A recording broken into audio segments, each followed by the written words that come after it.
Dude, did you unmute us or were we We were good, but we were good to go? welcome everybody to the Evil Ewok podcast. We've got Alex, we've got Kat. We will have Ray soon. She'll be joining us in a bit.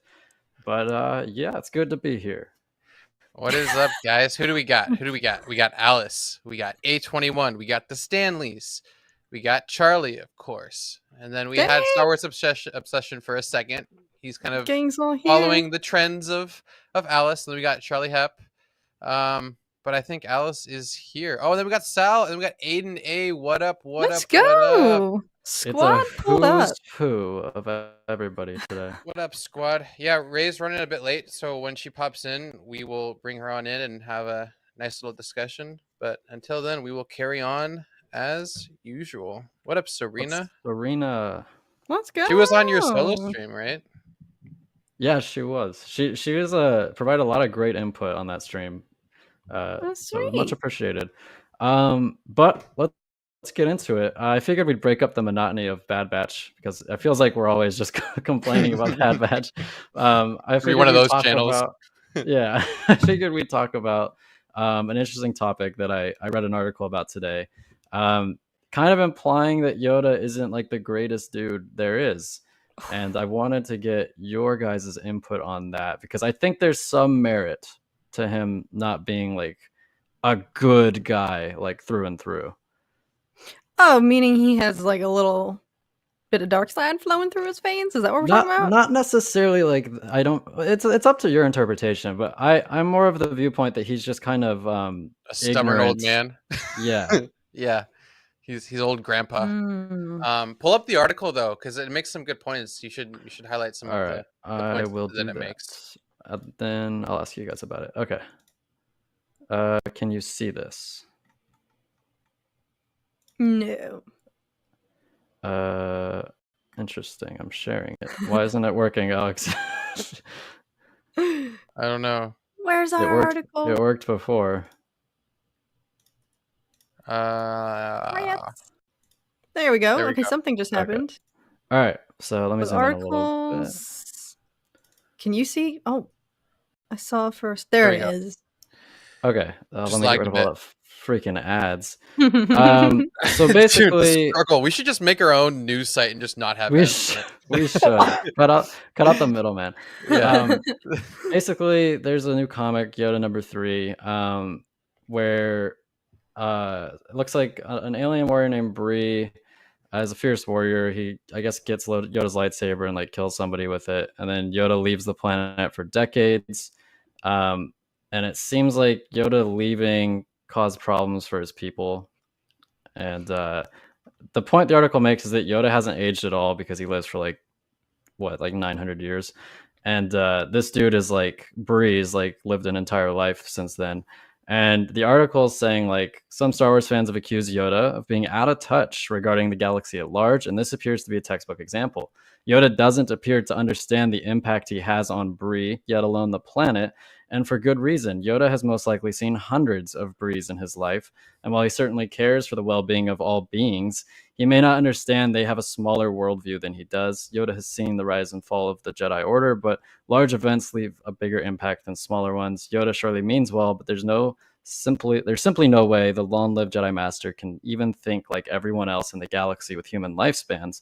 While his skills with the lightsaber are unmatched, Yoda has difficulty understanding how people can be different from himself. In the long run, this makes Yoda tremendously fallible, and the Star Wars veteran who fought in the Clone Wars is no match for an inability to understand those who live shorter lives. So it's like you could make the argument that, there's people who, like the fact that you're not immortal, right? Not that Yoda's immortal, but like in a way he has a form of immortality, right? So like the fact that you're immortal, you are more grounded in reality and you understand things on like a more empathic maybe level than someone who just can live for 800 years and kind of go through everything and not kind of see, why Anakin was suffering so much being only 23, 24, right? He's like, just let go, bro. Like just push that out. Easy for you to say you're 500. Push that little thought out of your system. He's like, for 800 years have I dated, and you know what I mean? Like, he's definitely not the person to go to for advice. That's what I would say. I mean, I know Caught feelings not once I have I. Try being single for 800 years.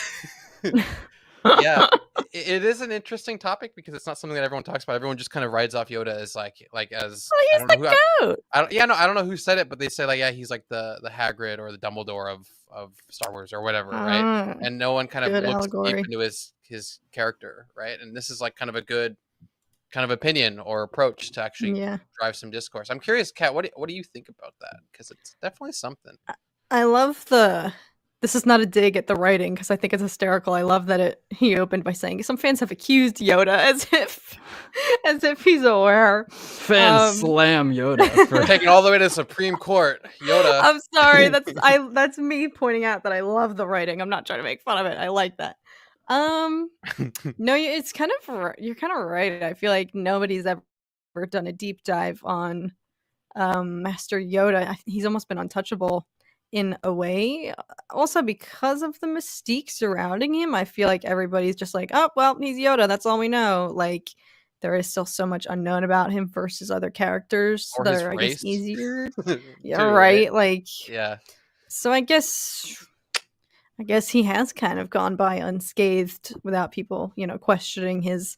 I don't know if it's a matter of moral compass. I think it might just be a matter of straight up not having the empathy or the ability to relate to somebody who lives a literal fraction of your lifetime. But I mean, like almost I keep wanting to compare it to like elves versus man in like Lord of the Rings. I was gonna say. That's exactly what I was gonna say. Go into it. It's totally like that. Like the elves are so like high and mighty, and they're like, oh, we know everything because we live forever, but they don't understand like morality or mortality. I mean, they don't understand what it's like to like potentially die. Like any of us could die tomorrow, like for all we know. Like human life is a fragile thing and it's a fleeting thing. And Yoda, I asked Alex before stream, like how many Jedi do you think Yoda has like seen come through the halls of Coruscant, like live their entire lives and then die? And they're kind of like freaking like goldfish to him. Like they live for a while, he likes them, but then they die and he gets new ones. Like, so I just feel like it's really hard through no fault of his own to understand the human perspective or just like an average lifespan perspective, because your life lasts for damn near 1,000 years. Like that's you can't relate to like it's almost impossible to relate to like Anakin Skywalker, who's 22 and is worried about Padme. And then you can get into the whole like at that point. I don't know, especially when you're like so hobbled and old. But and then you get into the whole like he's been with the Jedi for hundreds of years, so he's part of the problem. He's a big part of the problem with they're being so dogmatic, and everybody shits on Windu, but I feel like Yoda is also heavily responsible for the state of the Jedi by the time the prequels come around. Yeah, that's why it would be cool. It would be pretty cool to, because in the High Republic, he's there, obviously, right? So you see kind of him earlier, kind of come into like his ranking in the Jedi Order, and then how it became what it is in the Phantom Menace and so on, right? I don't know. There definitely is a lot there to unpack that kind of isn't. It's just kind of implied, like, oh, Anakin's bad. He turned on everyone, right? But there's a lot there that led up to that point, right? And then maybe him bringing balance to the Force is him killing all the Jedi, right? You can make that argument too. So, yeah, I mean, I think there's a lot of merit, to like Yoda being who he is and having, the responsibility, like he has the mantle of responsibility on his hands to uphold the Jedi Order and everything, right? So that could probably get to you after 700 years, 800 years, right? But he's not definitely he is prone to criticism still. I feel like everyone kind of writes him off a lot, but I mean, we'll see. The chat seems to be like either disagreeing or kind of agreeing.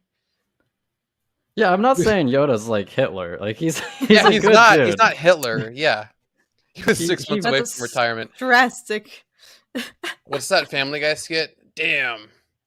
I was 6 days from retirement. It was like he was one of the the rebel officers that got shot in the Corellian cruiser on Leia's Corellian cruiser when Vader just kind of pops in. He's like, "Damn." Oh On a god. scale of 1 to Hitler. Yoda's like a 6. I don't know. Our challenge is removed. Well, like, what is Hitler? Is Hitler 10? Oh my No, God, Hitler's like probably like 300. And then there's like yeah, a lot of stairs to climb there. Yoda's probably like a 100, 200 range if Hitler's 600. Because to your point, Zach, does that mean Yoda does not give too much of his knowledge away, considering everyone else dies around him? Maybe he's a little selfish. No, I think the problem is he thinks, like the article kind of insinuated, he thinks that everyone has the capability to just grasp things like he does and see the way things are like he does, and that's not the case, especially when you don't live for 900 years. Like, I think that might be why humans turn to the dark side so often. Like, our lives are freaking short. We want to like we want to consolidate as much power as we can. Yeah, we want to just do things. Like, I want yellow eyes.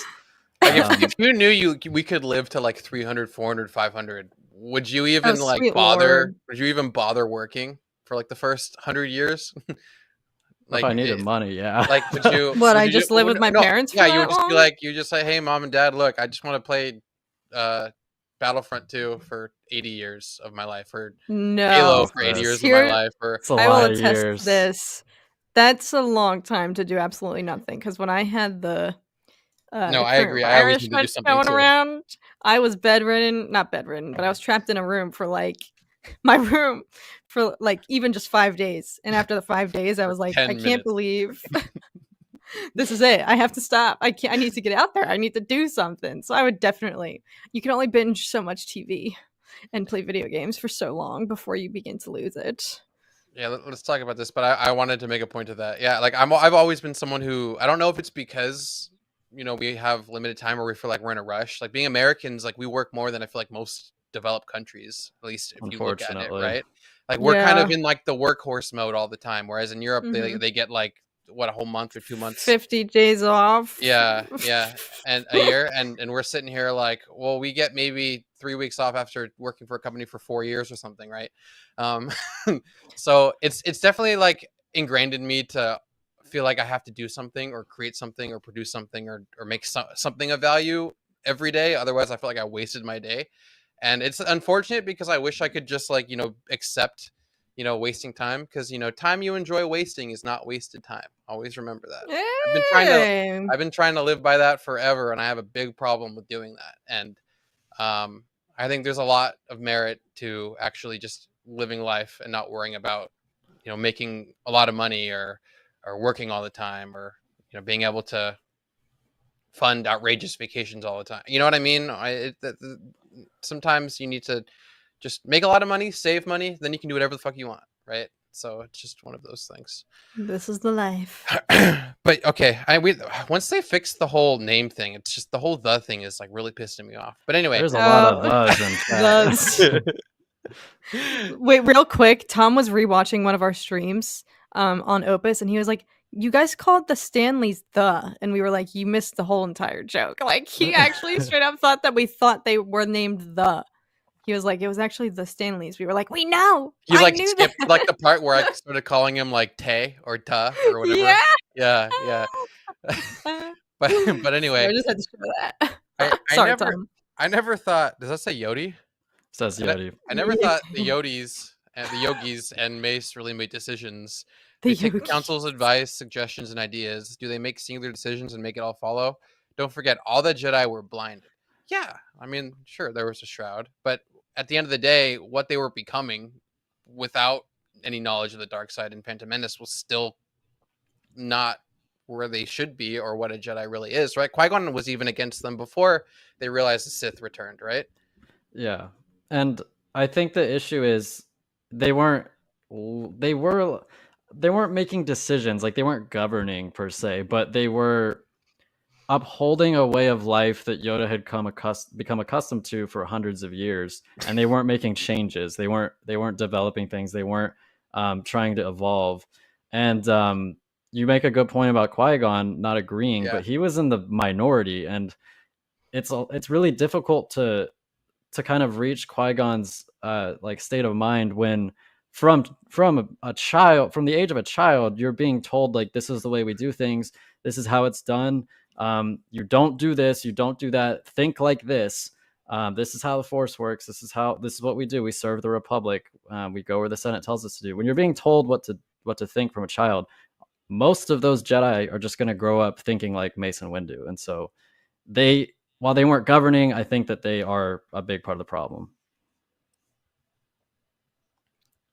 What do you think, Kat? I'm trying to think of how some Jedi like Qui-Gon would have the capacity / self-awareness. I guess it's the equivalent of some kids who grow up in religious households. I don't want to generalize because this was not my experience, but I know people who have, like, you grow up believing something and then you change your mind, or people who maybe don't grow up being raised by a religious family and then embrace like a faith. Like, I feel like also I'm trying to, like, you can be ingesting things from people like believing, oh, this is code, this is the way. But then once you like hear yourself repeat it, I don't know, for the first time, like when you get a Padawan and then you have to start like brainwashing them from day one, it's like maybe that has an effect on you, like mentally, being like you actually have to hear yourself say the words and maybe you question how much you actually believe in them now that you're trying to like indoctrinate somebody. I don't know. Or at that point you're already so far gone. Like, I mean, Obi-Wan was like still so, after everything that happened, he still followed the order, right? He still followed his form of morality, right? Or his way. And safe to say, if I were him, dude, I would have left that shit a long time ago. You know? Can you just leave? Yeah, I guess you can. Ahsoka just left. I was like, do you have to just go AWOL when you want to leave the Jedi Order? You have to get fired to leave. You have to sweet severance. Yeah. Oh goodness. You reverse psychology the rest of them into exiling you. Imagine if Yoda sensed everything and didn't even care that Palps was Palps and Annie was going to kill all the women and children too. What kind of person would do that? Oh, Alice, getting dark. They're just bombarding us with emojis, and I love it. Make it rain. You get dishonorably discharged. Jedi actually had a chance to leave. Yeah, I guess that makes sense. Here's a question. If the Jedi haven't been destroyed and Yoda died, as in the temple, who do you think he would have passed the title of Grandmaster to? Probably Mace. I thought Mace was next in line, right? Yeah. I mean, before Dooku left, Dooku was next, right? Dooku wasn't on the council though. I thought he was in. Mace took the hot seat that Dooku was gunning for. Oh, that's right. That's right. Yeah. And that brings up another problem. Like, Yoda and Mace are able to kind of gatekeep who's on the council, and so they want like-minded individuals on the council with them. That's why part of why they hated Anakin being on the council is because he's A, appointed by the Chancellor, and B, they know that like his head isn't on his shoulders in the same way that all their heads are on their shoulders. So that's another issue. Like he actually thinks, right? He's not just a pawn. Yeah. Anakin was an industry plant. Yeah. Yes, Queen. Obsession does not like Mace Windu. Or what is that? I assume that hashtag does not have good. Bus driving bitch Mace Windu. Yes. What does that mean? I don't know. Don't ask questions. The less you know, the better. Don't worry about it, Kat. Is it like the Illuminati? You've got to be killed or go to an asylum to leave. I was raised Southern Baptist, and when I realized because I wasn't straight, it was hard to overcome the dogma I had grown up with, but I accepted myself, and that's what Anakin did. He disagreed and left. So did Ahsoka, right? Well, Anakin disagreed, killed all of the Southern Baptists, and then left. If he really made sure he took care of them. I don't want you to out yourself here, but if you did any of that, that would. Yeah. Oh my god. Yeah. You might want to lay low for a while. I mean, I grew up Catholic. I got confirmed and everything, right? And I haven't gone to church since I got confirmed, right? Because a lot of it was a little weird to me, and everything that we had to do, and a lot of the kind of indoctrinations and Like the confession part was great, but it's like at the end of the day, a lot of the stuff that they told you were the answers or what solved problems, right?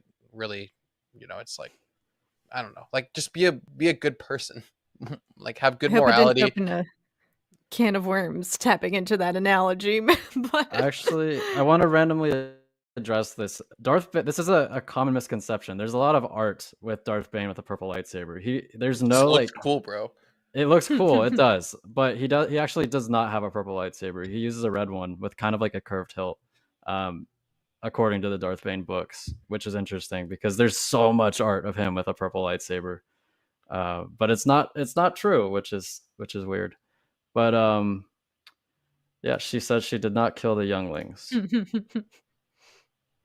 Not even in any emojis. It's almost like she's pissed at us. She's like, no, I did not kill the goddamn younglings. Darth Bane comic is total trash. The book is far better. I have not read the comic, but I like the books. Yeah, Zach's our reader here. I love to read. Here at the Church of the Fawns, eh? Oh, is that a quote from something? The Fawns is Henry Winkler. Oh, duh, that's right. Yeah, the goat. I didn't know if that was like a movie quote or something. No, I just never use emojis. I usually don't either. We need to figure out how we can make it where they can show us who's a member. I think she's a member. You have like special emojis too, I think. They won't show up on the. Well, they won't show up yet, but I'm just saying, like, we have access to really cool emojis. Which, by the way, Charlie, I do need to add new ones. Thank you for reminding me today or yesterday or whenever you did that. I do need to add them. That's on my to-do list now. We need to think of some funny ones. If you guys can think of some funny ones in chat, something that'd be fun, like see fall down from the sky up here. Members are green in chat. Yeah, we just don't see it on our end. On the back end studio for us, we don't see it. Like we have to go into YouTube to see it, right? And that's unfortunate. Like we don't even know if. Well, actually, no. Member notifications do come up. Like when Team Money did it for 16 months, it popped up in chat, so that's nice. It didn't do that in StreamYard, so. Yeah. Master Chief or Delta Squad? I don't know too much about Delta Squad, but I would say Master Chief. Delta Squad. They're the you remember the Republic Commando game from like the early 2000s? Is it about that one commander that everyone's talking about they're going to see in the Bad Batch too? Is it that same Yeah, squad? he showed up like last season. There's like a shot of a commando that was from that game. I mean, to be honest, Master Chief never loses, so Master Chief would probably win. That's true. Like he never loses. He's like unstoppable, and he's more of a symbol rather than a squad, or like a, you know what I mean? Like he can't die. He represents all of us and our freedom, so he can't die.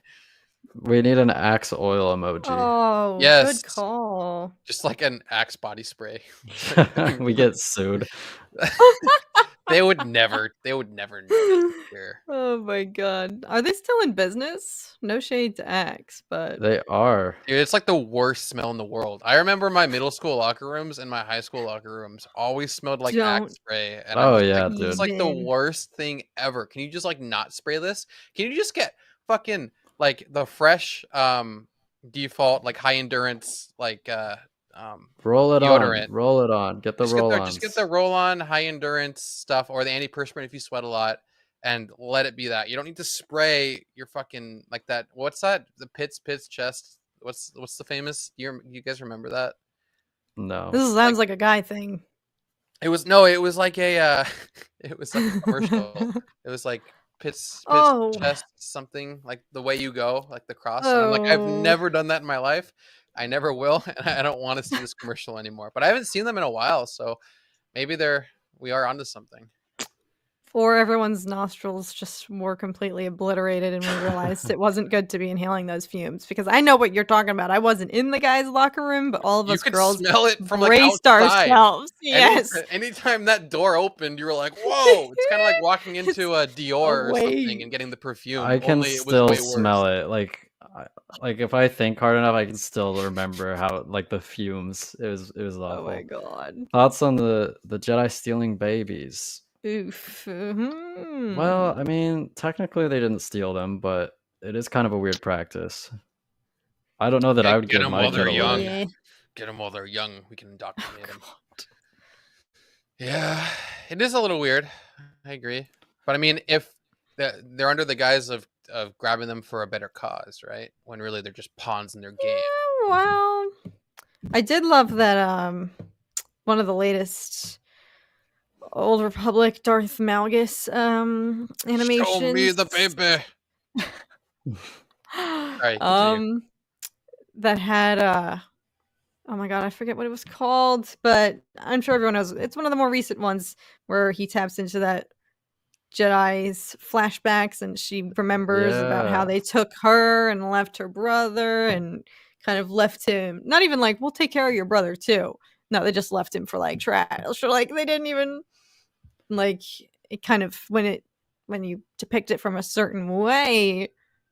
Realistically, if we were to see that in any other, say, film or franchise or read about it in a book or whatnot, and if it was told from like, oh, a antagonist standpoint, we'd be like, heck yeah, we gotta stop these people taking babies. But with the Jedi, we just don't question it. It gets brushed under the rug. It's like they're a sacred cult that's specialized, so it's okay. It's not something that's been really explored that much. I feel like we've only seen that the only thing I remember is like with Cad Bane impersonating a Jedi and taking younglings early on in the Clone Wars, and I just want to explore like why so many people like give their kids up. Like, is it this honor that is just like it's like agreed upon throughout the galaxy that it's an honor to have like a force sensitive kid who gets taken by the Jedi? Is that why people do it? Do the Jedi pay them to take their kids or like what? And I was kind of disappointed that we didn't see that in the Ahsoka episode in Tales of the Jedi. I wanted to see that. I know. I thought we were going to from the way the trailers presented it. I was like, oh, we're going to see the process of her like getting taken to even the word and like that could really pose the question, right? Like, do people know exactly what a Jedi is capable of? Like, have they seen them in action? Like, do they know, or do they just kind of take word? Oh, they're in robes, like they're probably Jedi. I can respect that. Or is it like, because is there a lot of like black market trading of babies claiming that they're Jedi? Oh my god, this baby's got magnets on its hands. Here's the other thing, like, for example, someone like Cal Kestis, who was extremely young. I mean, I guess granted he had very limited means. He looked like he was like 11 years old when Order 66 happened, but like, why wouldn't you go back to? Can you not even go back to your family afterwards? Like, even you have to cut ties, right? Like completely. That's why they get them while they're young, so they have no emotional attachment to anything. Actually, they probably don't even know who their families are, like how to even track them down. Galaxy's a big place. Yeah, they never really even talk about that when they're older. Like, I mean, obviously we explored with Anakin because he was too old, right? But I mean, aside from that, no one is like really talking about what they did to get over it, or even if they had to, because it just isn't important to them anymore. It's all about the order, right? So that's why one of the best parts, and I'll give Kenobi some credit here. One of the best parts about Kenobi, was that conversation where he's like, I think I had a brother. Like, I remember my mother and her shawl.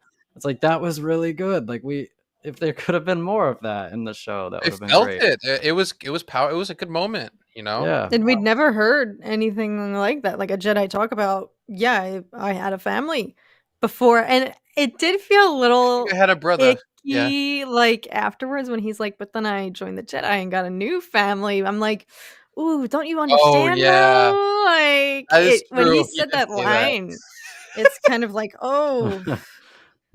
He's like, yes, you could be a totally normal person and have an amazing family, but I have a better family for you, Leia. It's with the Jedi. And they're like, but what makes you different? Shut up. You're coming with Sup, Orendagello. Orendagello. We haven't seen you in a long time. Or has he always been here? I'm sorry. I think it's been like a couple weeks, maybe. Been a little while, dude. Welcome. We missed you. An obsession too, dude. You've been like, you come in the beginning and then you're out, but I'm glad you've tuned in. Yeah, your mic is still kicking. So thank you so much again, bro. I'm still so thankful for the mic. Can we extend this? We can make these bigger, huh? Whoa. Yeah, I've been subtly doing it. The baby thing is from a family point of view. Not every family is wealthy like Dooku, so living a life on the capital surface was a high life. Seems like a better life to most people in the galaxy. Okay, so maybe it was like the parents like saying, hey, look, this is like sending your kid off to boarding school. They're gonna have a better life without you because you're poor. They can go, right? Is it one of those things, I guess? Well, it's like we're sending your kid off to boarding school and you will never see them again. And they can just accept it because they're like, look, this kid's just gonna live a poor life here, whereas he could live a life of a Jedi, right? Remember, Shmi says a Jedi. You're gonna raise him to be a Jedi. Like, that's cool, right? It seems to have a positive connotation, at least, from what we can interpret. There's, I guess, the certainty, the guarantee, like, yeah, your child will have a home, protection, like some form of guardian, I guess, in terms of a master, and they'll have food. We can't guarantee for how long once they actually go on and engage in war and whatnot, but I guess there is the promise there of like, oh, they'll be taken care of. Now I'm wondering, would they specifically target like planets that were lesser off? Oh god, we're getting into dark topics. Like, would they go for like, oh, this system stinks? There's definitely like, do they have like areas of the galaxy where they're like, we have to go here and grab these ones because those ones over there aren't good? Oh man, Disney would never do something like that. No, definitely not. I'm surprised Palps didn't like disguise himself as like a Jedi or something and like grab a bunch of kids. He tried to get Bane to do it for him. That's the only time that he tried to take some kiddos. Was he just like, it's too much work to raise these fuckers? I'll just like get power and then grab Maul, and then Maul will do it. And then when Maul failed, he's like, I'll just get Dooku because he's Dooku and it'll work out. Right? I don't know. There's a lot to explore there that we really haven't. We've got a taste of like all of it, right? But not in depth. So that's actually a really cool kind of side of Star Wars that I would love to see. Like, I'm glad we talked about that because I don't even think about this kind of stuff sometimes. But sometimes, when we're on the pod, we think about some pretty cool things to see. I mean, I do often think like it is wild that so much of the fandom is like, obviously we're Team Jedi, but they're really not much better. I actually like read about this. It's because the Hutts are predisposed to basically being pieces of shit, and so yeah, like it's just who they are. Minds too. Yeah, they're like, we don't need them. They can't even jump, dude. Why would we want them? Can you imagine like Jabba fighting Anakin on Mustafar? Oh my god. He wouldn't last long. Oh god. That would just be a liability. It's just like you would have to have like insane saber skills to block because you can't really dodge. You would just have so much surface area you'd have to block. The saber is like 2 times bigger. Jabba just has like slaves pushing him on his like little like. Listen, if you take me to the Jedi Temple, you gotta bring my. You gotta bring my assistants. Gotta bring Salacious Crumb. Later, yo, Tom. Thanks for hopping in, dude. You. Yeah, space racism is still space racism, and it's like the thing is, it's a galactic system. There's gonna be people who suck, right? There's gonna be racism. So seeing that, not everything is beautiful, right? There's scum and villainy everywhere, and they don't accept droids or they don't accept a certain species. Like, seeing that really adds more depth to the universe, right? And I'm not saying that means that Star Wars is pro racism, right? Because that's where it's gonna go if they do that. But I'm just saying, like, it'd be cool to see more of that kind of stuff, at least in my eyes. I don't know. You want to see more racism? It's. But then you're gonna have that corner of the fandom that's like, we don't want to see this because we deal with this in regular life anyway. Like, people hate when Star Wars mimics real life in that regard. Like, Star Wars is so woke. That would tick people off. woke is like it just getting so pisses me off now. overused. It's like, oh my god, like, ugh. Yeah. It's like it's evolved now. It's no longer just woke or cancel culture. It's like more than that. Like there's so much Yeah. more involved there that just saying that is like disregarding an argument or not wanting to engage in discourse, right? Like there's so much to talk about, and you just say, it's just woke, bro. It's like, well, how is it woke? You want to talk about it? Nah, bro, it's woke. Yeah. Fuck you. It used to be used as an Right? extreme, and now it's just like tossed around. And Yeah, it's tough. There's a lot of things that happen like that. It starts off as like, only extremities, and then it turns into just overused to like avoid conflict or avoid confrontation. But shall we get into some Bad Batch episode 5 talk? Yeah, I guess why not? yeah, You let's sound talk so about excited, Kat. Well, I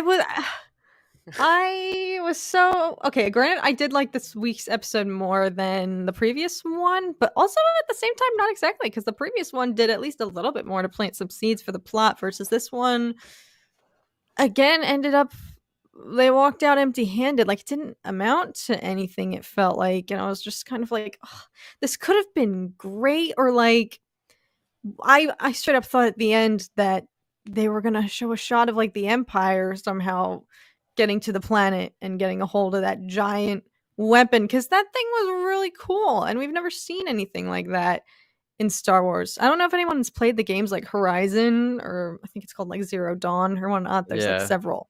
Yeah, Tom pointed this out because we see that big robotic thing in the trailer for Bad Batch season 2, and as soon as he saw it, he was like, "This looks like the mechanical robots from Horizon."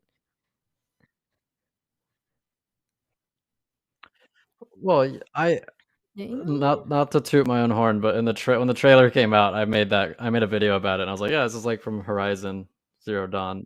But yeah, but that person was also correct.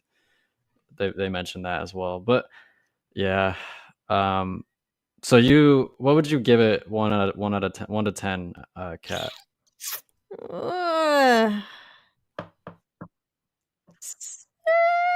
Six. It was going a lot better, but then at the end is what got me, when I was like, they're literally just walking away. Like there's no repercussions of this. There's nothing's happening, and we're gonna start next week with a clean slate. Like last week prior episode at least ended with a cliffhanger of like, hey, watch out for Sid, watch your back. That at least is like planting something for us to be conscious of going forward. This episode didn't.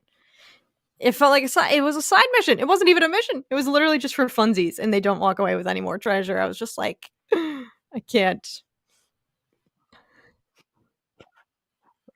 Oh my god. Oh god.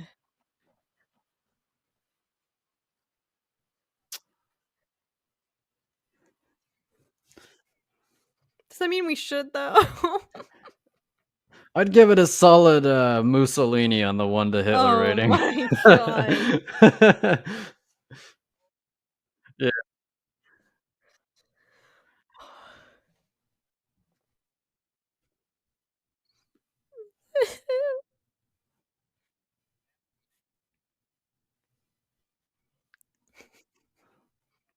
Is that what you put on those whenever you're like filling out a job application and it asks you for your race? You're just like darker than white.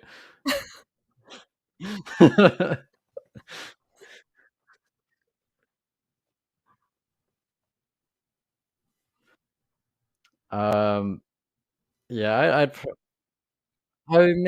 probably give it like a 4.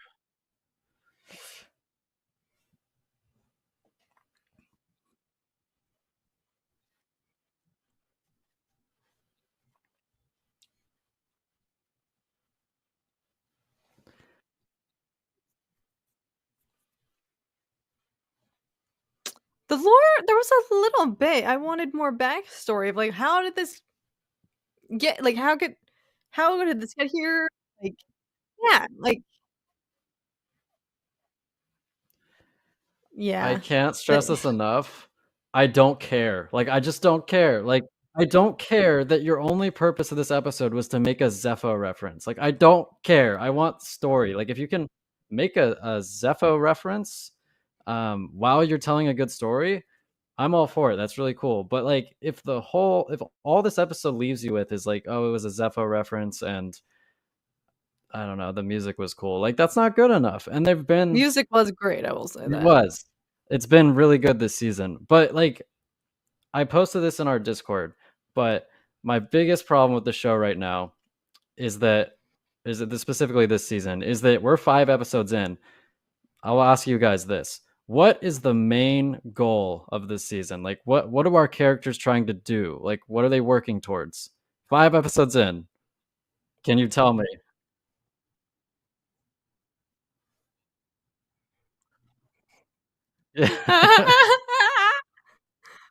Oh my god.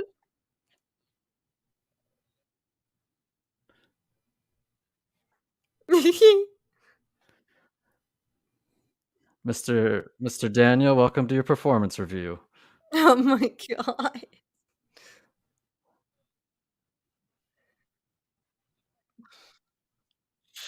Well, it's hard when you pitch a question like that where the obvious answer is nothing comes to mind. There isn't I can't think of a main objective. They planted the seeds of it in the first, episodes, like a mindset shift among the group. Yeah, but then yeah, they haven't acted on it since. And I'm not saying you have to set a goal and then only focus on that. Like you can deviate a little bit, but they set the goal and haven't even addressed it. And we here only have 3 episodes left now till there's like a mid-season, not I don't want to call it finale necessarily, but mid-season Yeah. climax because they're premiering like 2 episodes at once Mm-hmm. on weeks 7 and 8, right? So we're like 3 episodes away from that, and I don't see. Are we just gonna go immediately like plot's gonna go like this because they need to work toward like I don't It's know. just so weird because you use your premiere to give direction to the season that you're about to go on. Like the first season did this. Like the first episode was like the Bad Batch realizing the Empire is no good and they want to get out. And that was the direction that the season took. It was them trying to evade the Empire, and then that led them to Camino at the end, and what happened. And then this season, it's like they have like one conversation with like where Echo's like, we need to be doing something bigger in the first episode, but that's it. Like, it's not like it sent us on a direction anywhere. It didn't even like give us an intrinsic goal that they need to accomplish. Like you look at pretty much any television series season of anything ever. Like I'm rewatching The Walking Dead right now. Like season 1, they're trying to get to the CDC. That's a very defined goal. Breaking Bad, like season 5, Walt's trying to get out from under Gus's thumb. He's trying to kill him so that he can keep living. It's like you're supposed to have a set goal, and the Bad Batch doesn't have it, and we're 5 episodes in. That's wild to me. I will say we're comparing. I don't want to call it a children's show because I hope that Disney acknowledges, like, yes, I understand there should be something in Star Wars for everybody, and this show doesn't have to tailor to us 20-somethings who want to see the dark side of Star Wars, So I do have to keep myself in check in that regard. But I feel like it's so hard to compare this to Breaking Bad, one of the greatest shows. I get it. But I'm just saying, like, I'm not saying like I want the quality. I'm just saying I want a goal. Like, true. It doesn't have to be that level. Yeah.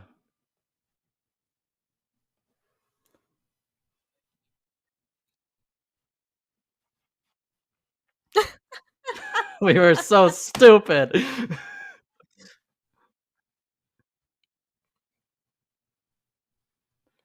I would say 1 in the first.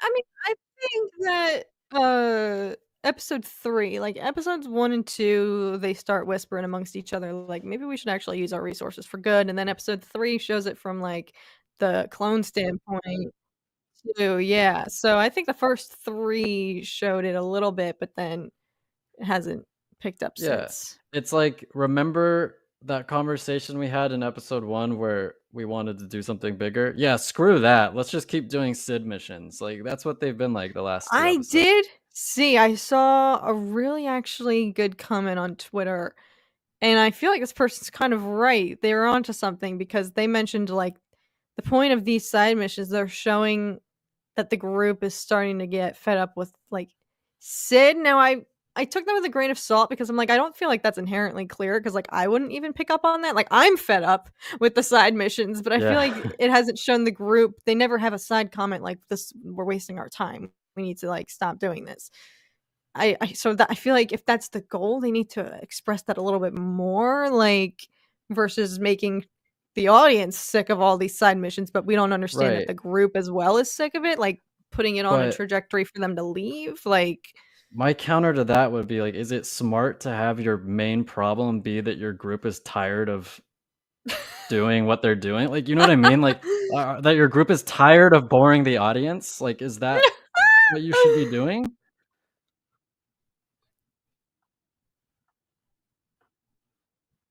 Yeah, but that means they're freaking self-aware when they're making these. They know that they're boring. That pisses me off. This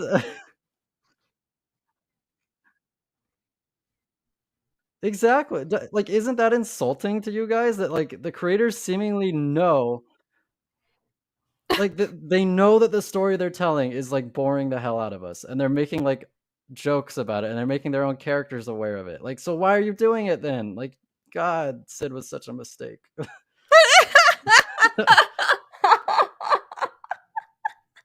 it always boils back to Sid. All paths lead back to Sid.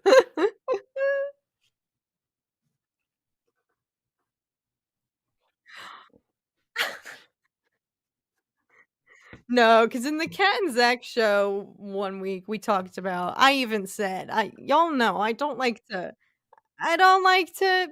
Well, it really like I have tried.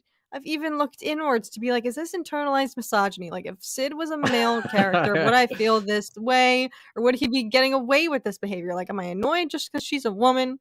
I don't know how she identifies. So I've tried everything, and Reptile. I was like, I don't. I was like, I don't know if what it is, but I just don't like her. I can't control if I like a character or not, but she really feels like she's not even meant to be likable. Like this episode, the one where they went to the race, episode 4 was like the first one where you kind of get an idea of her backstory and realize, oh, she's kind of got vulnerabilities and she has baggage that she's running from. Like, yeah, that explains a little bit of why she has such a hard shell, like her facade and whatnot. But I wish they'd done that sooner because it's too late in my mind. I'm already like annoyed. You know what I'm saying? Yeah. Oh. Hey, man, I have 2 reptiles. No, no, my tortoises don't smell. Got to do some rearranging. Might get rid of the docket. We literally have to rearrange things. Yeah. What's up? Oh, is your mic on? You might just have to hit the little microphone button. Do you have the power to unmute? Oh. She's not muted. It's like the microphone isn't connected or whatever. Oh no.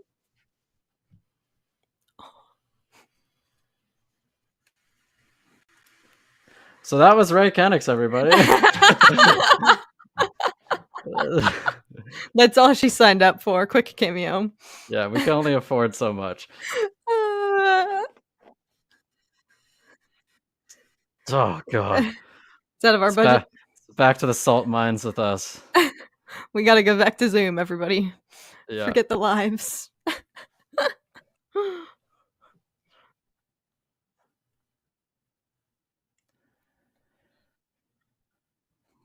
The way things are going now. Is that ever gonna happen? Oh, I totally forgot about that. I totes forgot about that. Yeah, like, there's so many different avenues. Why aren't they exploring them? They also ditched this. I mean, I say this, we're only 5 episodes deep. Oh my gosh, Fennec Shand, Cad Bane, debacle. Yeah. Like, The interesting stuff, you mean? okay. Oh, yay! Is it better? Yes, Yeah, I we can can hear hear you. you. Yay! Yes, I was having problems with my microphone. This new platform wasn't picking it up for some reason, Oh. so had to fight it a little bit.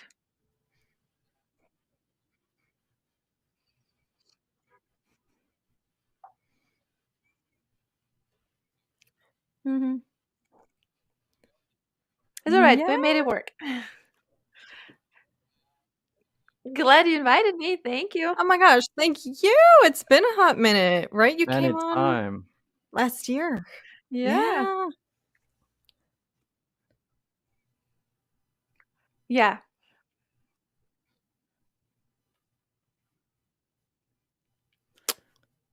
I think there was another one after that. I was gonna say, Yeah, I feel like we the talked about Sakura fan film. yes. Yeah, we were talking about that.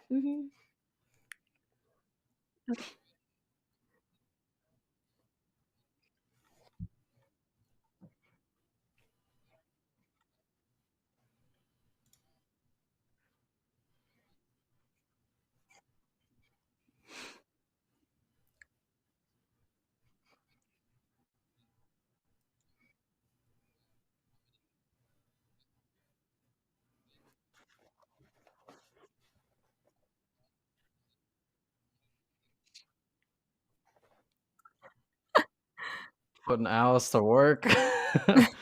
She's our go-to. She always leaves everybody's platforms in the chat.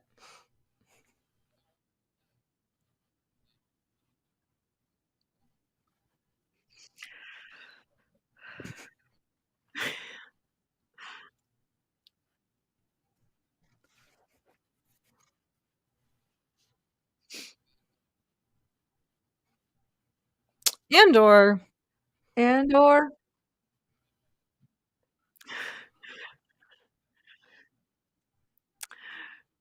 You want me to try to not criticize anything, I guess. I was gonna say, Ray and I have a similar. We're both aspiring actresses, like in the show business industry. So we have to be careful about what you say because nobody's gonna hire you in Hollywood if you are outwardly saying horrible things. So we have to. We don't say horrible things. We have to be diplomatic. Yes, yeah. Yep. Aggressive negotiations.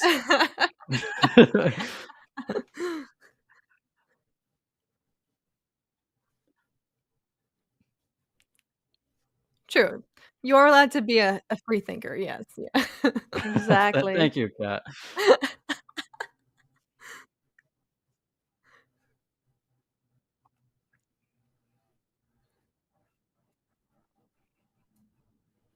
Of Kenobi. Okay, I just saw someone in the chat, 821 edits, mentioned Timeless, and I can't not say anything about it because it's one of my favorite shows I watched last year. I absolutely love Timeless, even though Matt's character is not my favorite character on it. But yeah, yes, I absolutely love it. It's amazing. So, anyways, back to Kenobi. Where do I start? I'm a little biased about this whole show because I got an inside look at it because I was in one of the episodes. That's right. So that's fine. It was so little that no one will ever notice it. But I had to, I spent 2 days on the set with Hayden and with a bunch of other people, and so I got like an insider look at everything, and it didn't turn out to be the way I thought it would turn out to be because when you're on set it's one way, but then the final result is sometimes changes. So that's why I don't think I can really say anything relevant about it because from what I've seen on set, I was blown away and it was absolutely incredible and everything I wanted it to be. But the final result wasn't quite that. And I'm not saying it's bad or good. It's just because I had a different expectation, I guess, for the tone of the show and for what was going to happen, what the main accents would be of the show. So there were parts of it that I absolutely loved. And there were parts of it that I think were not really necessary in there. My favorite character was definitely Tala, the Imperial officer lady. Queen. And I just wanted her, yes, I wanted her to stay on and on and on because the actress is fascinating and her character was so interesting. And she instantly just, I guess, it made me fall in love with her character. And I really cared about her. So she was probably my favorite part of the show, apart from Anakin. So were you in the parts? It sounds like you were in the parts in the Jedi Temple. Was that where you were? Yeah. Oh, That's really cool. That's probably the best day to be there. I was I was a Jedi, and I was. It was only 2 days. That there wasn't much. So I was a Jedi, and I was killed. Oh. So that's Really? yeah, During Order that's it. 66? But yeah. Yeah, but again, well, you can see me on the background at several shots, but again, like I said, from what I've seen on set, from what was shot, they chopped it up so much that the 90% of the scene didn't even make it. So That's what from I was 2 gonna days say. production, there were 3 seconds, and they split it into 2 episodes also as flashbacks. So you really couldn't even see those amazing kids who did such a great job dying. There was a whole lot more to that whole sequence there that the majority of it got nixed. So that's actually a really good point. You're privy to some things that like we all didn't see. So I'm sure that affects, especially like opening episode that was like the first shot. You were like, this is it. It's in my mind, that whole scene. And it was so cool because they shot it as basically almost all of it was one long take, the majority of it. And the music was playing on set, so everyone who was there got to see it basically like as a theater, as a performance right in front of you, the whole action. So that will live in my mind forever. And like in my mind, when I'm watching Kenobi, that scene is in its entirety. It's in there. So that was incredible, and Hayden's performance was absolutely fantastic. I wish they kept more of it because I think he's shown, and it was just so good. As for the show overall, you know how I always say that Star Wars is so vast that everyone will find things they love and they don't love. You can't please everyone. So I always have this approach. I will enjoy things that I do like and do appreciate, that speak to me.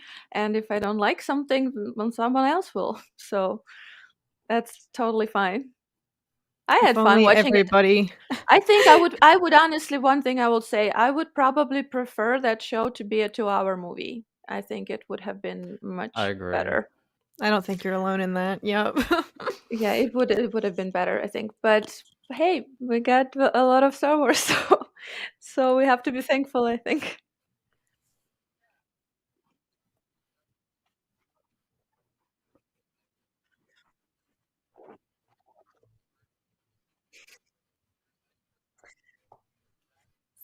Zach and I were losing our minds. Alex was like, guys.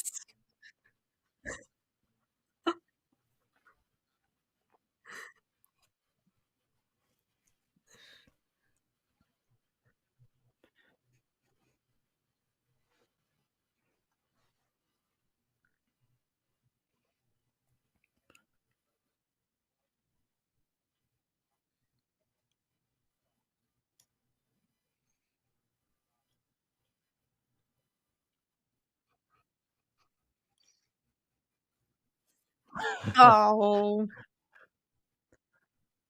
Mm-hmm.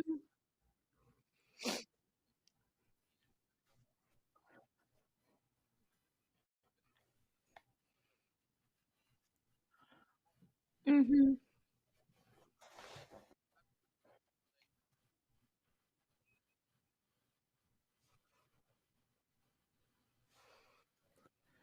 It's just you know what? After Andor, it spoiled everything for me. Yeah! The standards is so high now that I don't even know. I don't even know. I think Andor is everything I wanted Star Wars to be ever, and it was more than that even. So after I don't even want to compare because they're in just different categories entirely, and the purpose of those shows is different. Like you mentioned, Bad Batch, you can't compare. It's completely different territory. So for me, Andor was it. No, Everything else is not as it. So. Yeah, let's. Yeah. Yeah.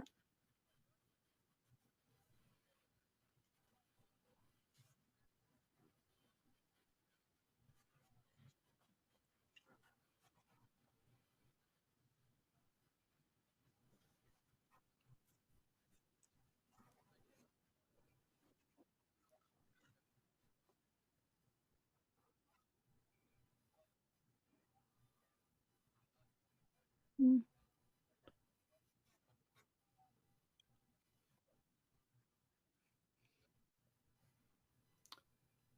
Well, it wasn't.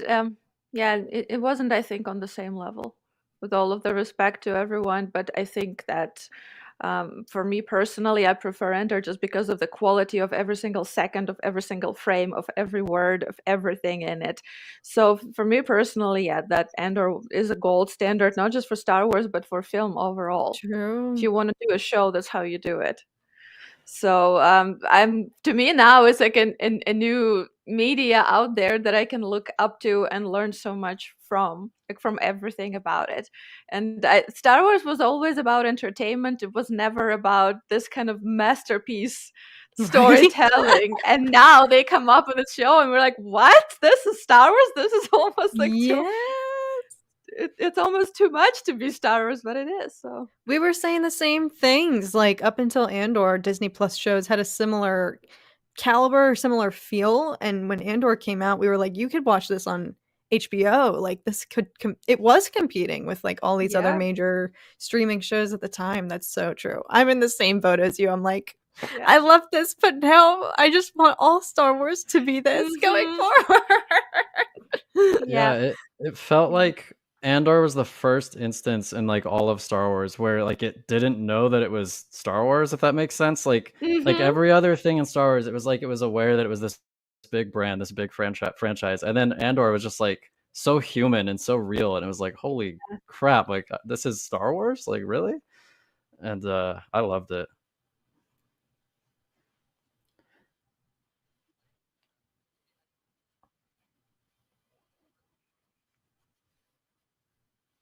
Oh, no question.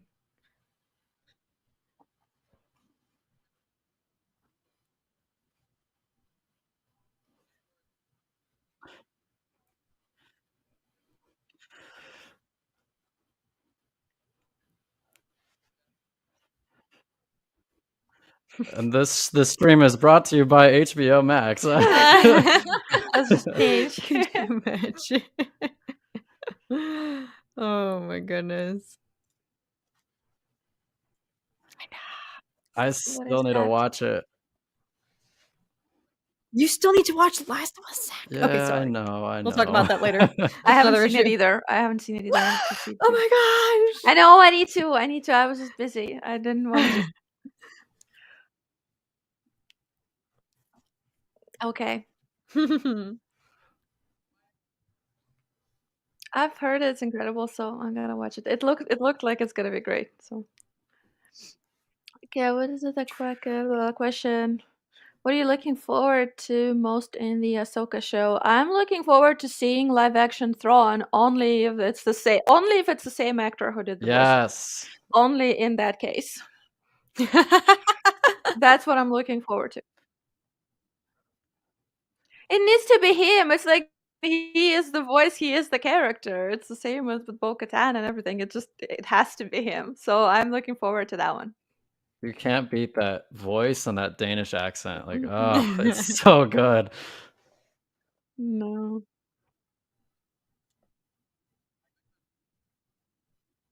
Yeah, I'm hoping.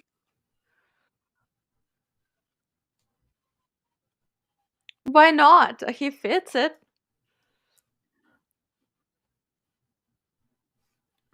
Come on, it's his character. It's Star Wars. He has to do it. I'm doing well, bruh. How are you doing? What up, bruh?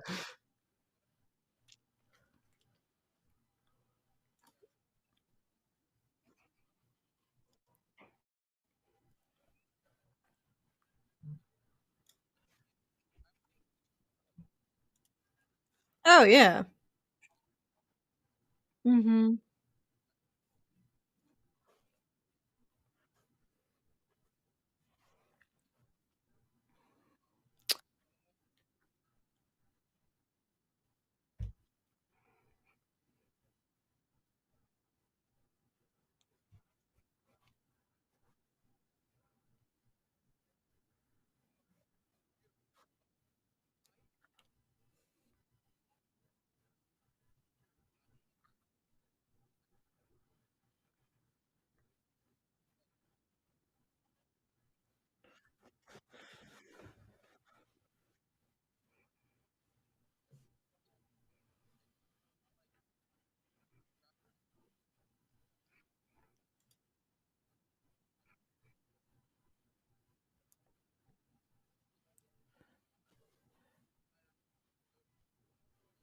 Alex, nobody can see you or hear you apparently, so you might want to leave and That come is back. weird. Yeah, we can. I hope everyone doesn't think that we've just been sitting here.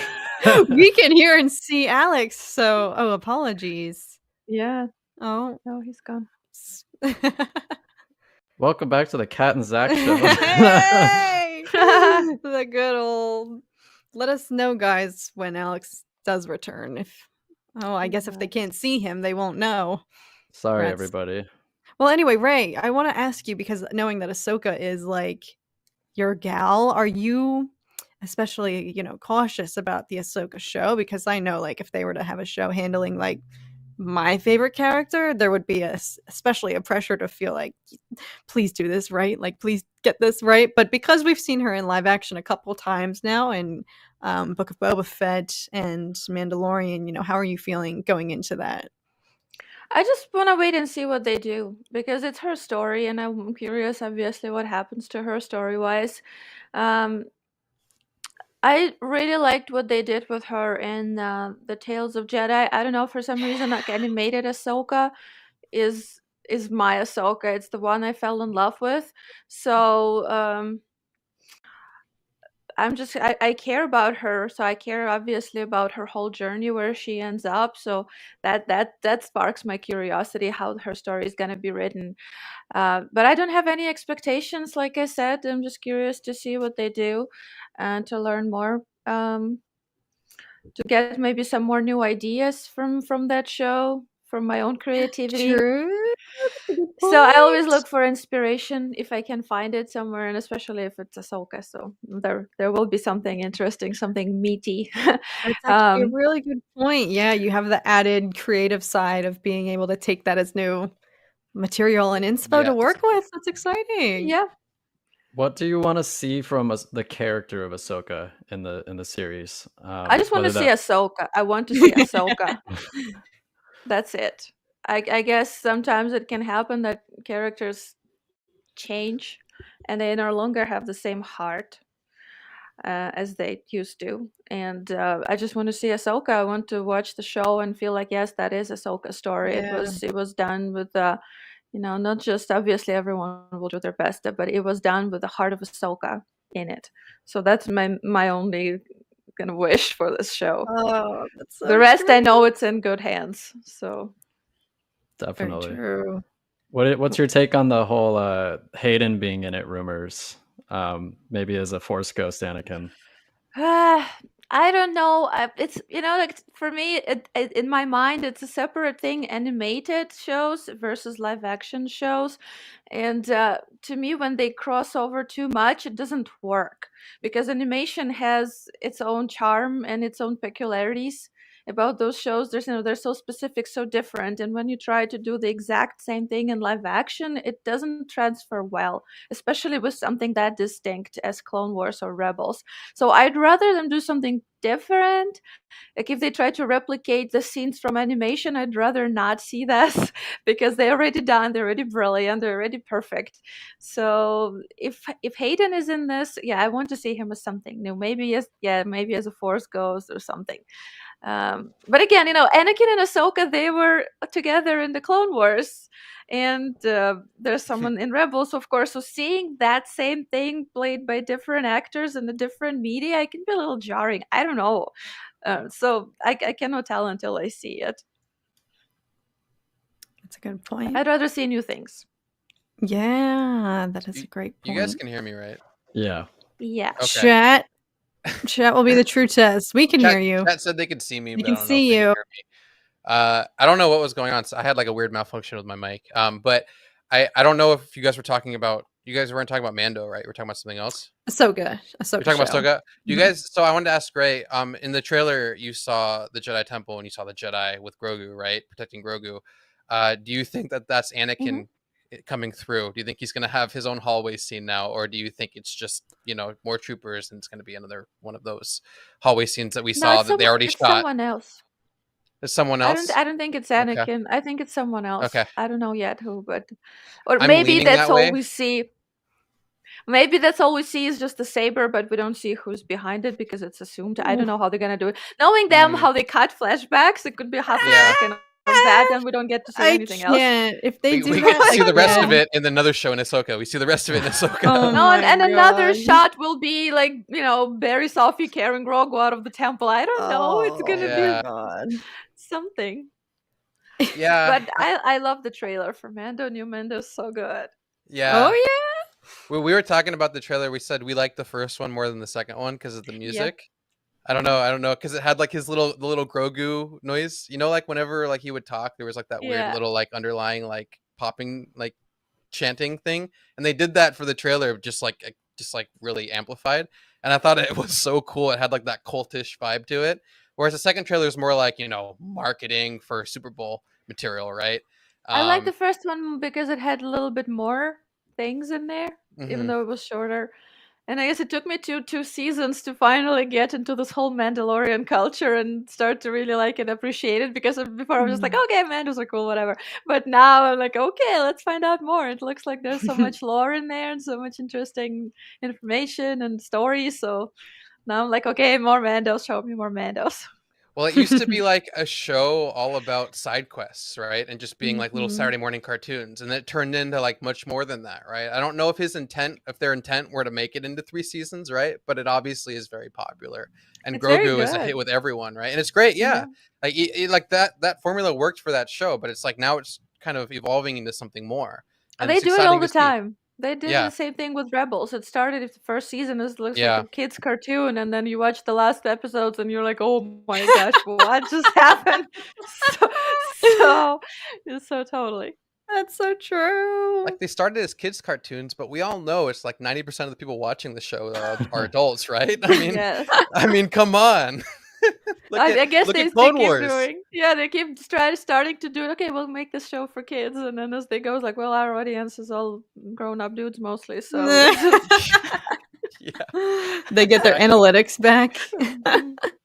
We're all just trying to escape back to childhood with the animation, right? Exactly. It's just like a whole new realm or medium, if you will, of storytelling, right? That you can use so much more with than live action. So there's a lot of fun stuff you could do. That's why, like, so far, at least before you came on, we were kind of talking about how we're a little like disappointed. Sorry for that voice crack. We're a little disappointed with kind of how the Bad Batch is kind of catering to, it seems like, what it would be a kid audience with like just like the episode starts the same way, like ends the same way it started, right? We don't go anywhere. There's no plot. It's just like a fun thing, right? And we're just like, we want more. Like we got the Cool Cody episode with Crosshair, and then after that it was like, I mean, we want to get to Palps now. It's like, but we don't know when that's going to happen. We don't know that's going to involve. We don't know if we're going to what we're going to dive into. And so far it just seems like we're just getting like little seed, as Kat put it, we're just getting little seedlings to build towards other things, hopefully later on in the show, obviously. We'll see what happens. Are you a fan overall of the Bad Batch so far? Bad Batch, I like it. It's not my favorite show for the reasons you said. That one episode was, I think, my favorite. Like a lot of people loved it the most because we all wanted to see some character development and to see the story go somewhere. But overall, it's fun. For shows like that, I have zero expectations. And unlike live action shows, here it's like, whatever, a little fun show. You sit down, you relax, you watch 20 minutes, you have fun, and that's it. And this way, it's good. Yeah, the only difference is for us, we do a watch party and we're up super late, and then we watch 20 minutes and we're like, this wasn't as great as I was hoping. It's like, yeah, it's to our own detriment. It's our own fault, whatever. But we just have been expecting more because it's the second season, right? The first season kind of built up a lot of things, and we were hoping that it was going to be more plot driven rather than the exact same thing that we went through, with the first episode being absolutely amazing in season 1, and then it just being endless side quests, right? So. How do you feel about Sid? Yes, for kids, kids probably like it. Yeah, Zach has an important question for you. How do you like Sid?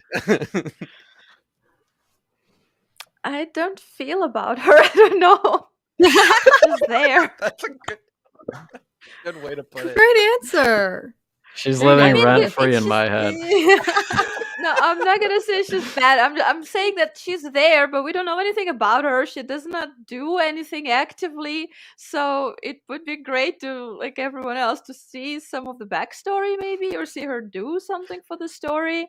Because right now, she could die for the story. I don't know. She just gives them the missions, but she doesn't do anything. That's why she's there. But I would like to know more. I mean, if the character is there consistently, you have to, develop them a little bit. Yeah, Obsession made a point. He said that this is so far an Omega-driven season. Do you guys get that vibe at all? Yeah, I can see that. I think the first 2, yes, but since then, not so much.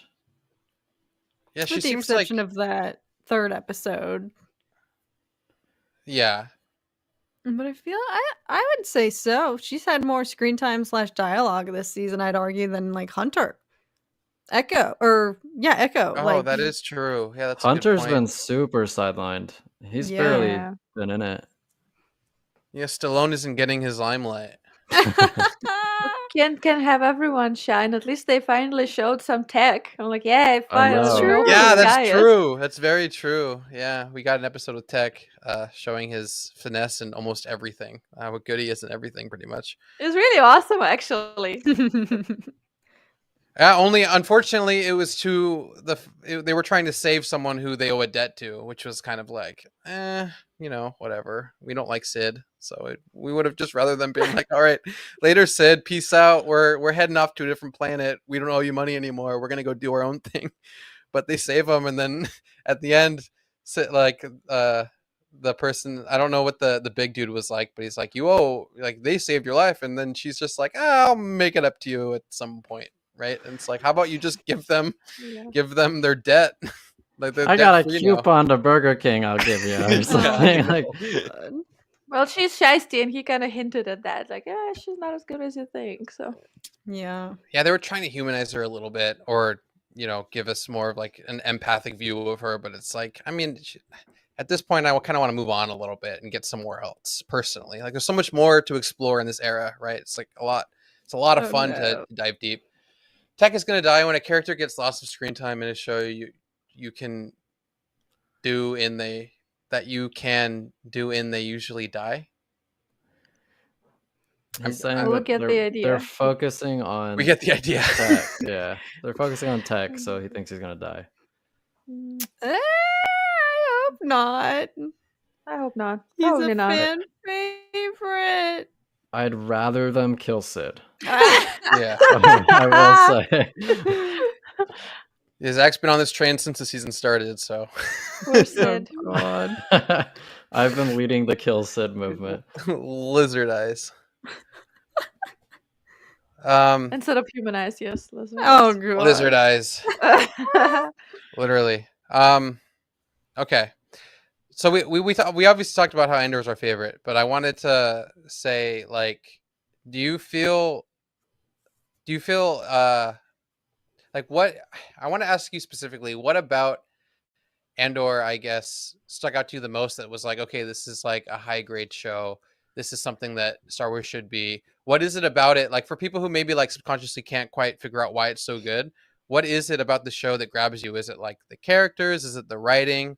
Is it like the fact that they use that they shot on location? Like, what is it about the show, in your opinion, as like, someone who is in the industry, obviously, that stuck out to you the most?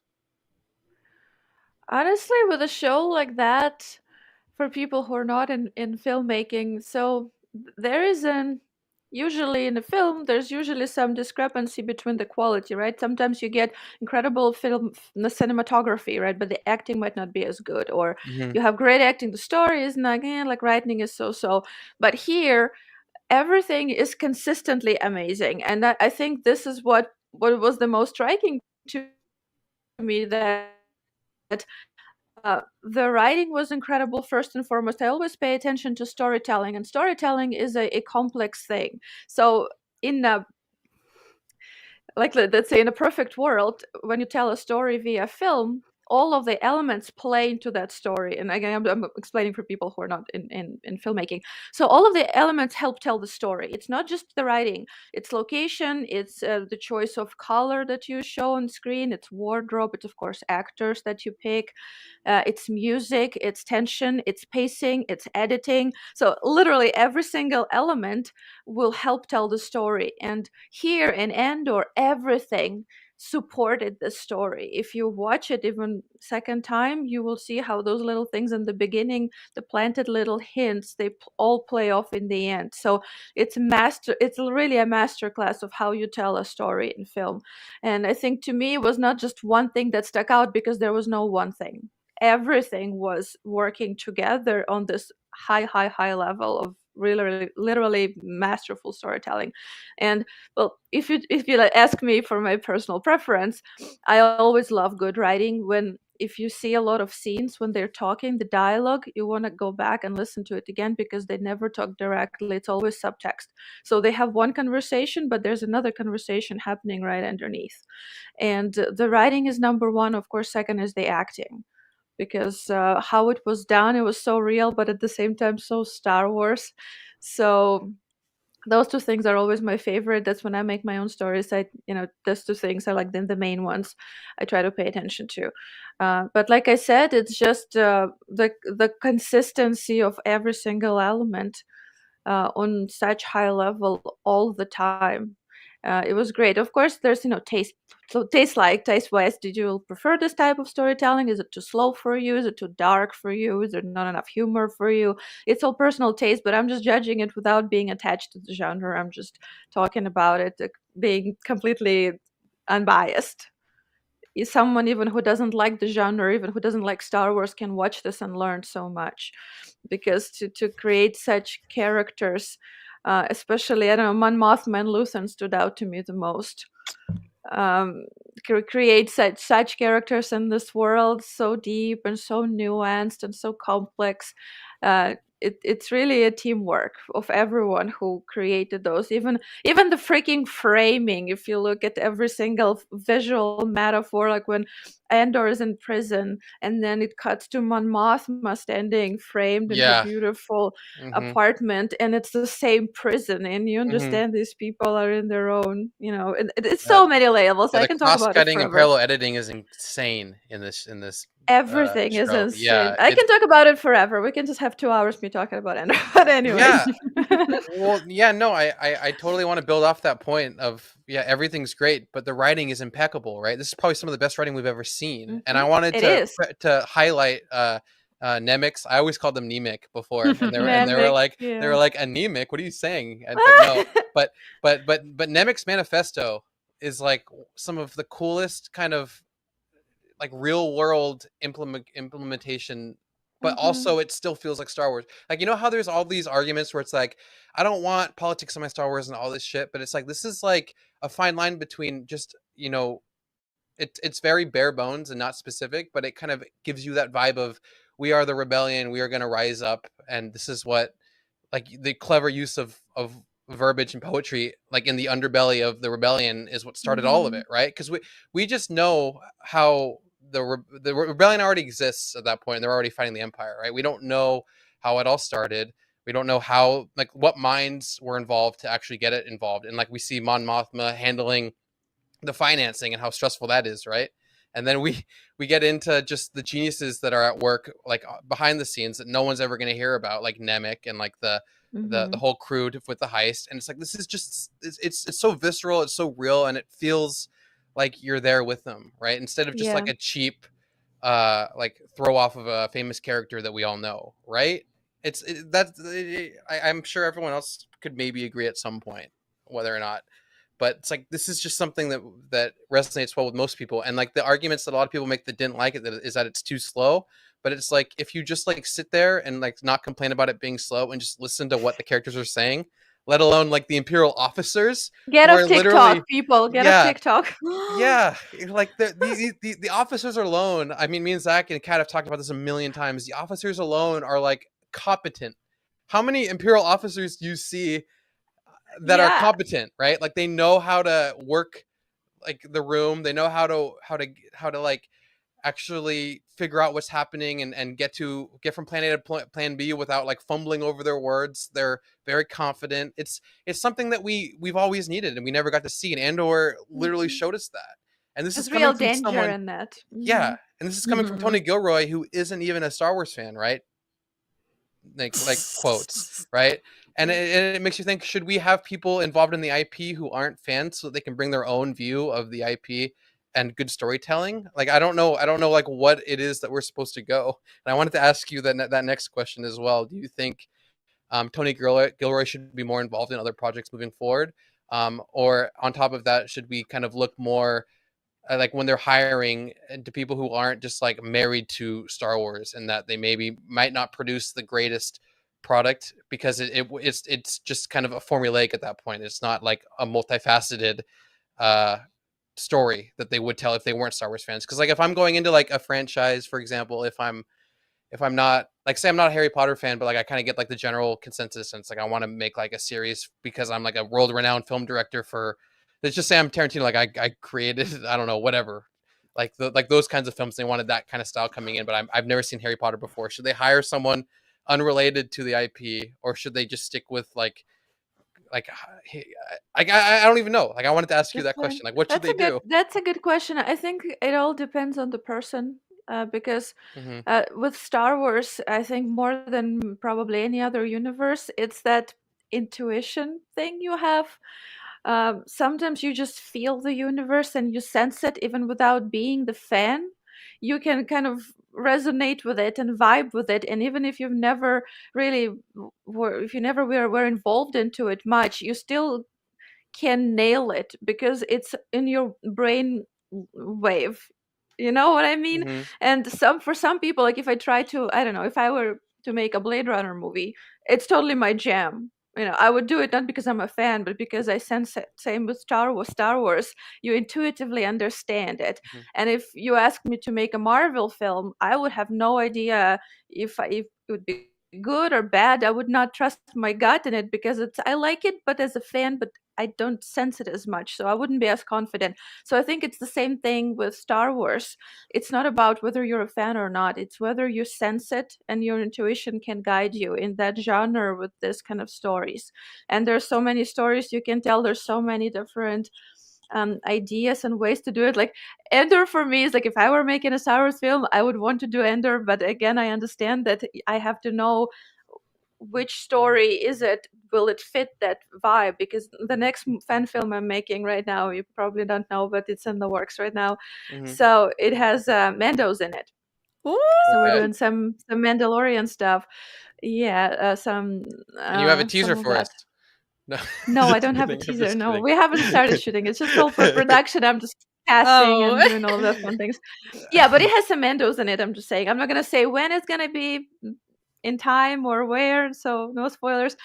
But I would want to make it like Endor, but I understand, no, if it's Mandos, it needs to be more like Mandalorian, because that's the space western. It's more adventurous. It needs to be more action-y. I cannot go too slow with it and too dark. It doesn't match. So you also have to find the person to direct or just be in charge of the show that vibes with that genre, with those characters, and then it will work whether they're a fan or not. And I think there's so many upcoming filmmakers that are that, and given the resources and giving the money, the budget, the freedom to do it, like is it Gareth Edwards, right, director of Rogue One. Right. He was not very known, right, but he was given the opportunity to present his vision. He freaking made my favorite Star Wars film.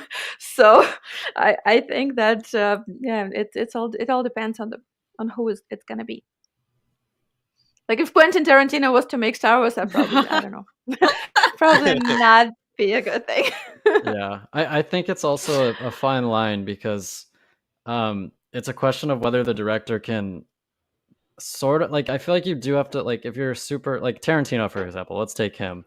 He would have to suppress some of his Tarantino-esque like kind of things to fit into Star Wars, and a lot of directors aren't willing to do that, or they like put their own creative vision ahead of Star Wars. Like I would say Rian Johnson kind of did that. Like he put his creative vision ahead of fitting in Star Wars and telling a cohesive story. So I think that, yeah, it's tricky. Like you have to find the right people. Yeah, and Tarantino just has such a massive ego too. There's no way he's gonna anyone. There's right? just a lot of blood. There's just a lot of blood. Well. There's blood in the water. He's gonna take it. Yeah. Quentin, this is a droid. It doesn't bleed. I don't care. Blood It splatters. needs to bleed. We need to blow it up. We need to just blow it up. Everyone, there needs to be like a droid shootout where droids just blow each other up and there's blood everywhere. Oil and blood show their everywhere. feet. Yeah, there's gonna be like an oil, like like imagery to represent blood, right? And it's just gonna be like a visceral droid film where droids are just tortured, and we're just like, what is happening slow here? motion. Yeah, flying everywhere.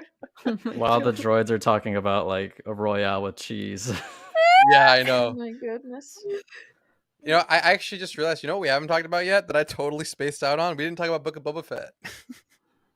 Oh, I forgot about. Okay, we're going even further back. Yeah, I totally forgot.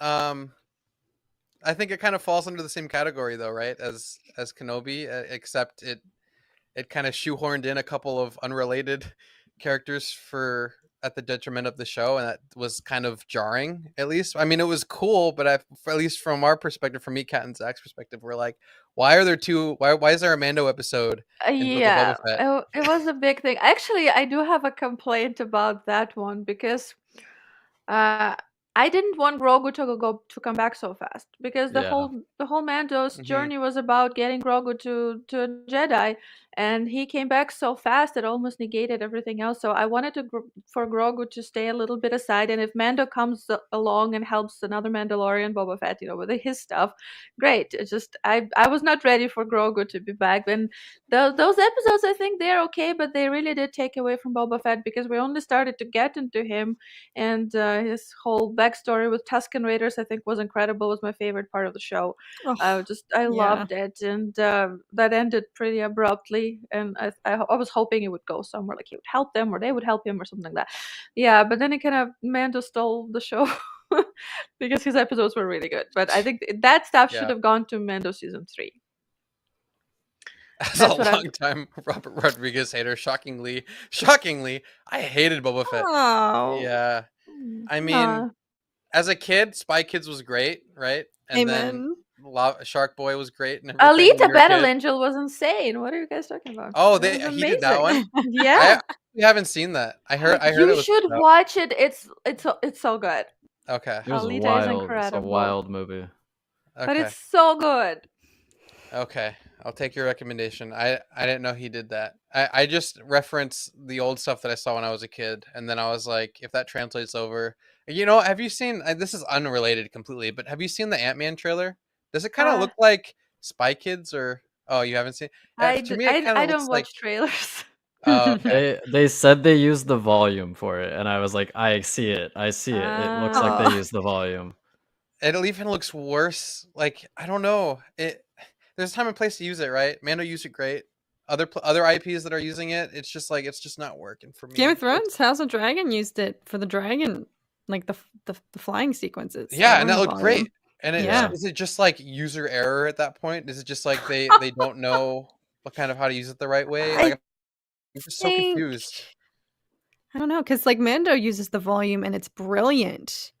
But scenes to the point that even when Mando, I always go back to this, but once Mando shot on location, we were like, the volume looks more real than real life. Yeah. But there's some stuff in Kenobi that's just like, I can tell. Is it because we're more conscious of it now. Like I don't know. I wonder if it's a particle thing. Like the thing that I always think about is the Ahsoka episode in Mandalorian season 2. Like that looked so real. And it might be because they have like there's like smoke and like fog all over the place, and it just looks like you're there. It looks like a real place, and maybe that pairs well. Yeah. Exactly.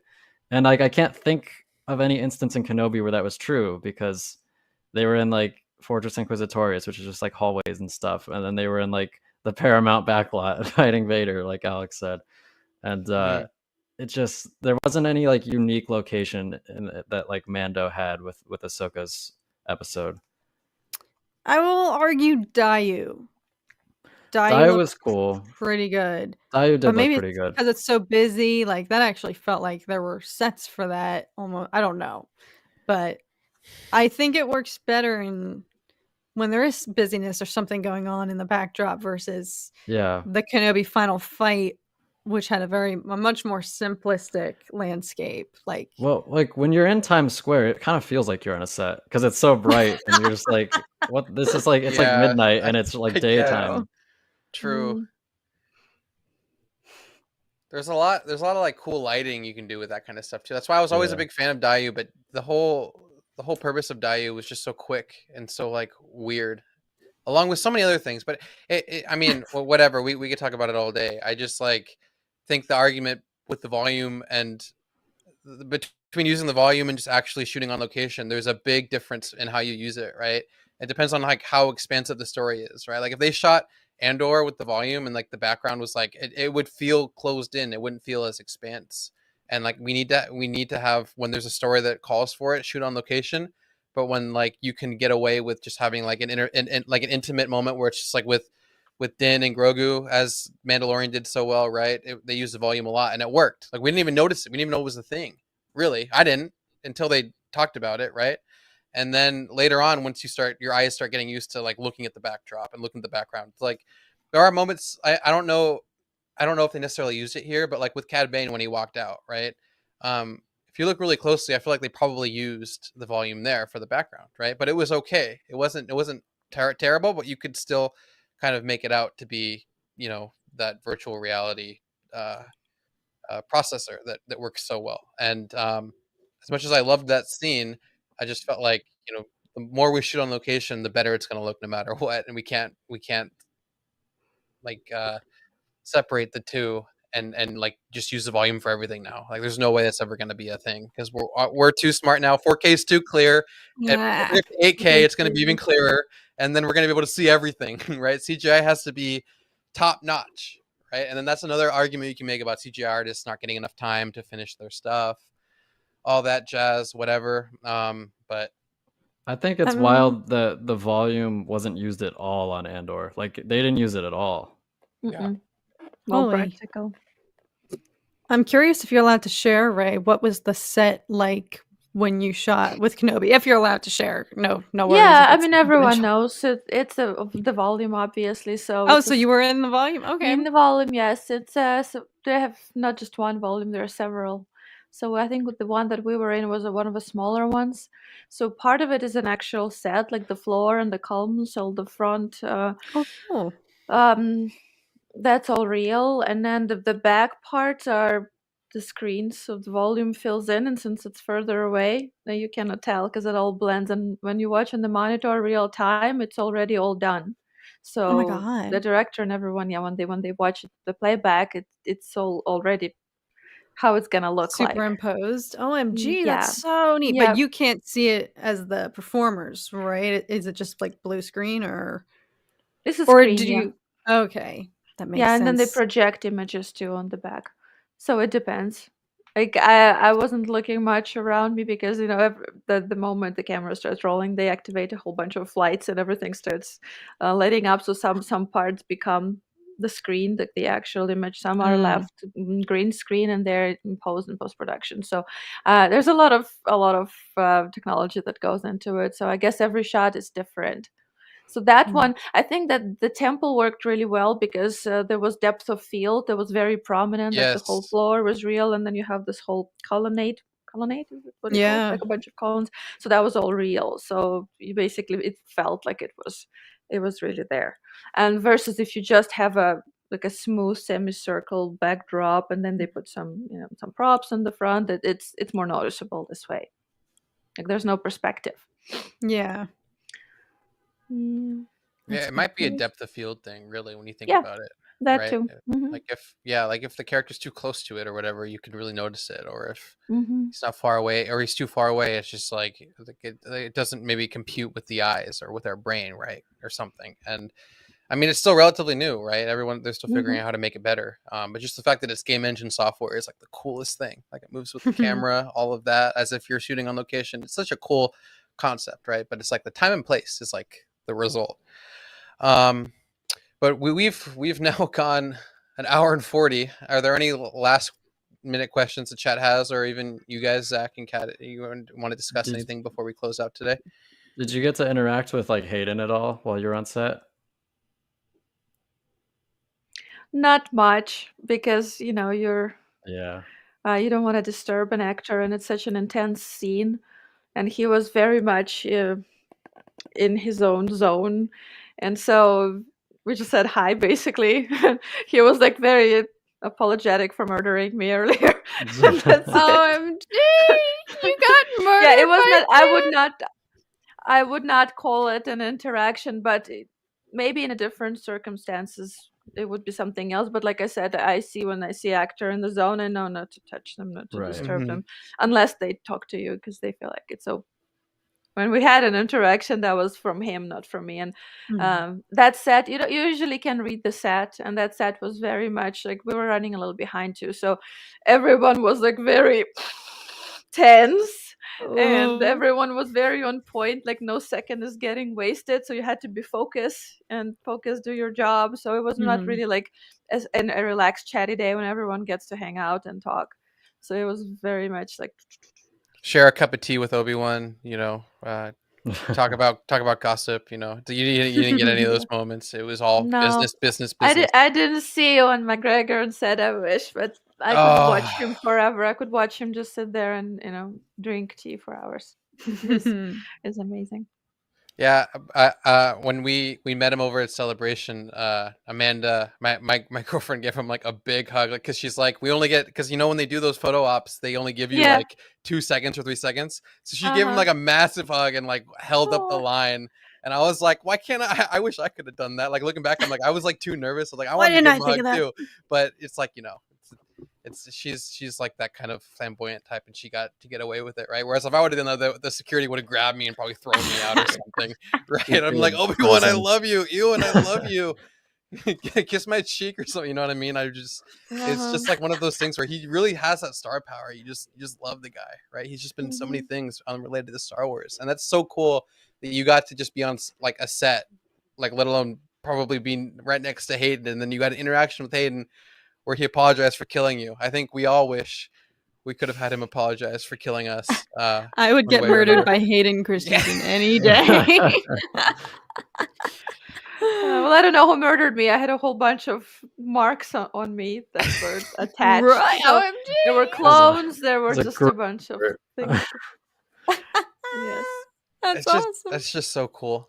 But anyway, I think he just I think that's stepped over my dead body and moved on. Yeah, just casual. She's just dead. I'm just step over. Hayden Christensen can step over my dead body any day. Did I tell you you can move? He's like, he gets all mad. He's like, did I tell you you can move? Stay dead. Stay there. Oh my god.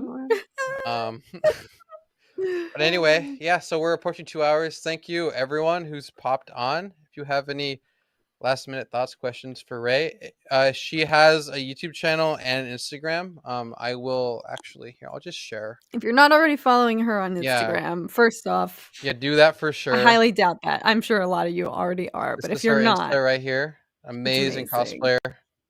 Thank you. Yeah, totally follow, because Instagram is not behaving recently. So. Oh. Also, here I'll share your there YouTube too. 1 sec. Thank you guys for the shout out. Thank you. Yeah, no. Absolutely.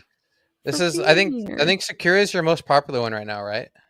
Yes, it is. Yeah. Well, I'm hoping to beat it with this next one. Well, your Sakura was great. I mean, I got to see in person was for a second. You had amazing. a line out the door for people to take your picture. I was like, I don't want to bother. I'll just say hi. You can always bother I'll just say me. hi and be on my way. But it looked great. It looked great in person. You are an A+ S tier secure for sure. So everyone go check out her channel here. It's literally her name. Subscribe for sure. It's like top quality content, and she has something new coming up too, right? Yeah. Yes. Wish me luck. I'm hoping Yeah. to finish it by May the 4th. It's Oh, my favorite May day the of the year. 4th be with you. Star Wars Christmas. Yeah. Yeah. But anyway, everyone go Star do Wars that. Christmas. And on that note, thank you guys for all tuning in. We will be live again next Tuesday and Thursday. So stop by, and may the force be with you all.